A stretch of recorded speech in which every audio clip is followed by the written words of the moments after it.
The Bluetti Charger 1 DC to DC charging system. That's what's coming up next on LCARA Ham Radio.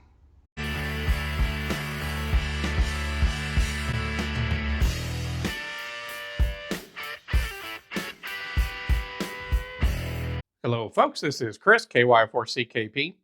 Well, today I want to talk a little bit about a project I've started and I'm going to be working on here over the next at least week or two, maybe even longer than that, maybe a significant part of this summer. But it's a portable DC to DC charging system. So as you can see there in the box on the left, the Charger 1 by Bluetti, DC to DC charger. And there have been several of these types of units that have come out on the market in the last few years. And they can really be beneficial to allow folks to recharge their portable power stations away from home and away from a regular AC power source. And I have several use cases in mind for this system. And so I've got the Charger 1. And one reason I went with the Charger 1 is because it is configurable through its app so that you can use it with different kinds of portable power stations or batteries. And it's not just for the Bluetti line of chargers, which they do, of course, support many of their own chargers, as we would expect. They have profiles, right, for many of their own devices. But you can custom configure it with voltages and things so that it should be able to work with most portable power stations on the market. But I've got a use case in mind. As you can see in the background there, I've got a couple of power stations that I put together. The one you're seeing here was one that I built many years ago with a sealed lead acid battery originally. This is a Minn Kota trolling motor battery box. So it had sort of some of the outputs and inputs and things built into it. Of course, you can completely build your own, buy a plain battery box and put any inputs and outputs and drill all the holes and build one yourself. But I started with this and I've rebuilt this thing at least two major times. Maybe this is the third major time I've rebuilt it. This time it has a 100 amp hour, I believe this is the Watt Cycle Mini 100 amp hour LiFePO 4 battery inside. So it's a lot lighter than anything I've had in the past, even though it's got far more capacity than any of the sealed lead acid and AGM type batteries I've had in the past. I upgraded the LCD. You might be able to see sort of a blue glow over on the left-hand side over there to a newer one that can properly monitor LiPo for batteries. Just kind of refurbished it and put in that new style battery, but also sneaking out on the other side, you might be able to tell there's a bunch of pigtails. You can see an Anderson, I think that's a 30 amp Anderson right there, and some other Anderson connectors and a 12 volt adapter and stuff on that other side, as well as a little small Anderson breakout box there. But also next to it, I've got this other box. And in this box, this is just sort of a companion box that I have with all kinds of stuff. It has, you can kind of see in there, it's got a inverter, it's got different kinds of cables, it's got a USB light kit, just so that I can use the power that's in the power station. I've got another power station that's also built on a pre-existing battery box, kind of like the Minn Kota. It's a different brand. I forget which brand it is, but again, one of the ones that had some inputs and outputs all already in there. Again, I upgraded its monitor LCD device again with one that can properly handle LiPo 4. That's a little bit bigger one. That one has a 140 amp hour LiPo 4 in it. But I've also got a number of sort of more traditional power stations, a couple of different brands. And so having a way to charge those, if you've got a power outage, or if you're in the field, my wife and I, we go camping, we go to different events. Of course, with HAMRadio, we work different events. field day, winter field day events, different sometimes 24-hour events, and working POTA operations, and there's all kinds of situations where you want portable power for whatever it is, whether it's a regular AC type device or whether it's our ham radio gear or whatever. And then also something else I'm curious about and that I want to continue doing a little research on and then hopefully actually do some testing on is the big battery that's in the travel trailer that my wife and I have. We have a small travel trailer, and it has a 5,000 watt hour, 400 amp hour LiPo 4 battery in it. And it's also got what is many times called solar on the side. So if you look here on this left, I've got a 220 watt portable solar panel that has SAE connectors, right? So if you're not familiar with an SAE connector, looks like that. And this is a gender changer because the polarization on the input for the travel trailer is usually different for a lot of travel trailers compared to a lot of solar panels. So you just buy one of these adapters, and that way you can make sure the polarization will be correct. So this is SAE, and so a lot of solar works with this, but of course a lot of us are familiar with MC4 connectors, the bigger connector style. So a lot of the cables that I have in my Go box over there, my companion box, has MC4 adapters. In fact, you can see right there poking out. Zoom in just a little bit, maybe it'll focus.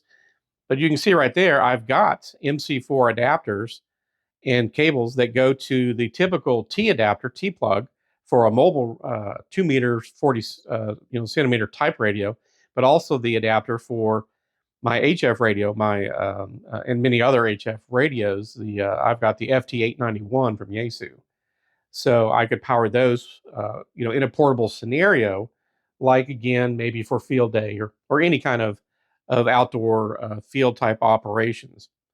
So, and I've got the 30 amp Anderson that I can work with that.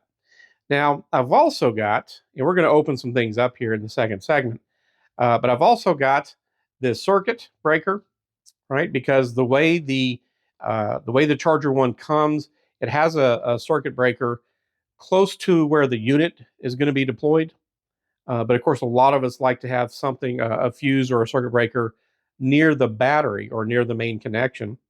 So I bought this 60 amp Red Wolf that I can put in there. I've also got some heavy duty battery clamps, and these are very heavy duty. I just did some simple research on Amazon. These had very high rating with plenty of feedback.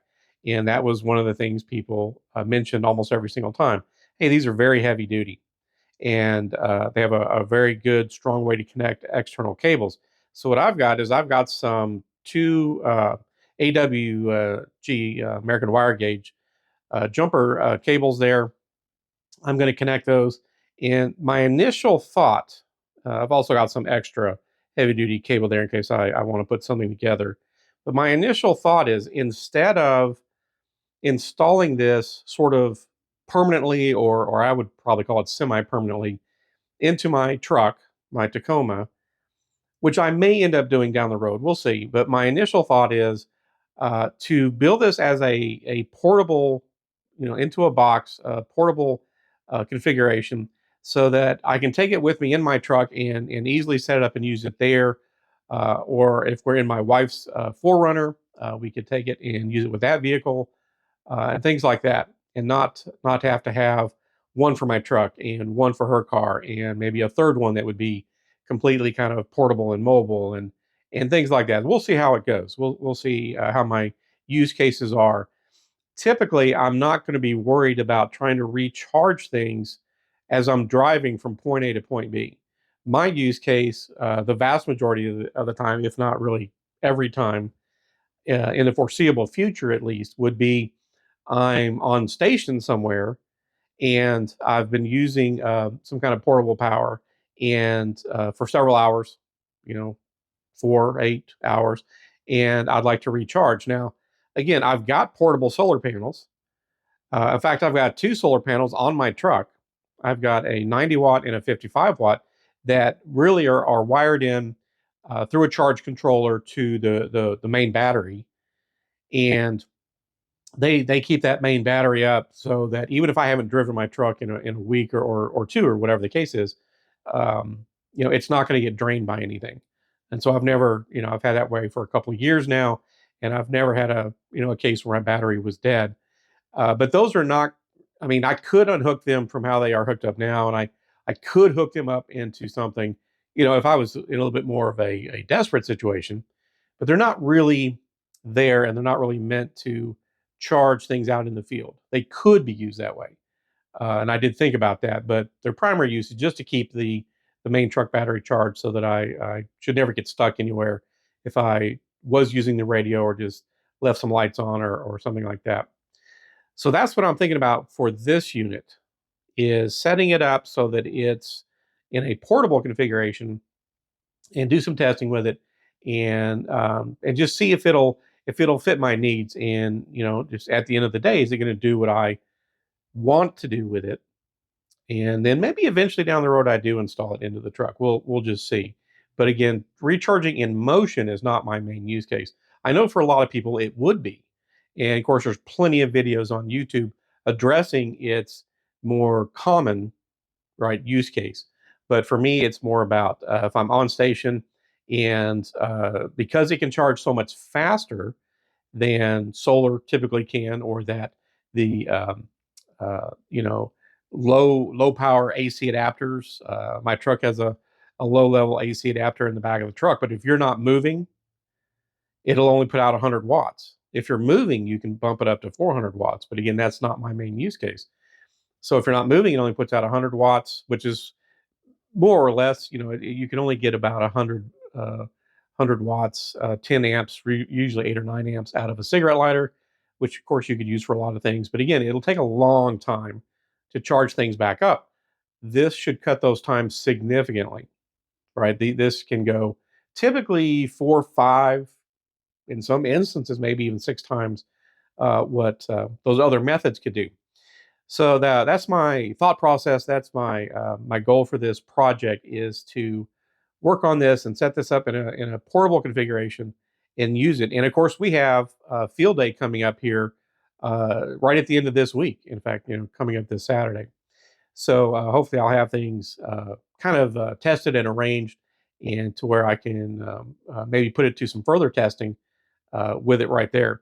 In fact, I've been doing some draining of this battery box. I've had this battery box. I refurbished it with the 100 amp hour LiPo 4 a few months ago, three months ago maybe now, and it's just kind of been sitting around, and it still had 100% charge. And I'm like, well, I need to burn off some of this energy so I can try this charger. And so it took me kind of a while to sort of come up with a few things to to work it down. So I've got it down to about 46%. So it took about 24 hours of some fans, and just because those LED lights, they don't take much, and so forth. But it's down low enough that I'll be able to see. I think the full output capability of the Charger One with my Tacoma. Now my Tacoma is the TRD off road, and it's got a little bit bigger alternator than the standard.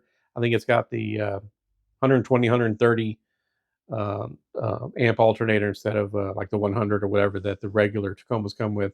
So it's not a monster alternator by any means. And so that's part of what I want to test, is what am I going to get, real world, what am I going to be able to get out of the system? So that's just kind of it, just sort of introducing this. So in the next segment, we'll just have things unboxed a little bit. We'll show you what comes in the box, um, and uh, and then we'll be moving forward with this project over the next few days or so, and see what we can get out of it, because I think this could be very interesting. And again, one of the things I also want to test at some point is, can I use this to help recharge the house battery of a travel trailer? It's got the solar on the side. Of course, I could direct connect to it, but it's got the solar on the side. And so, since you can custom set the voltages and things for the Charger One, on days, if we've been out for a few days camping, if it's been cloudy for a few days, if we've had extra power utilization, Could I hook this up and recharge that battery, more in a given amount of time and faster in a given amount of time? Because we do have solar panels on the roof of the travel trailer. We do have three. Um, what are they? 200 and 190 watt. I think there's 390-watt solar panels. So, I mean, there's, for a small travel trailer, it's got a lot of solar, but it's 5,000 watt hour battery. If you drain it down pretty significantly, it's gonna take a while to charge it up. So that's another aspect of this project I want to take a look at is could I hook this up and run this for a couple of hours to augment what I may be getting from the solar if I'm at a campsite or a location where there isn't shore power available. So that'll wrap up this segment. We'll be digging into things further in a future segment, but that'll wrap this one up. This is Chris, KY4CKP, and we'll see you folks in the next video. 73.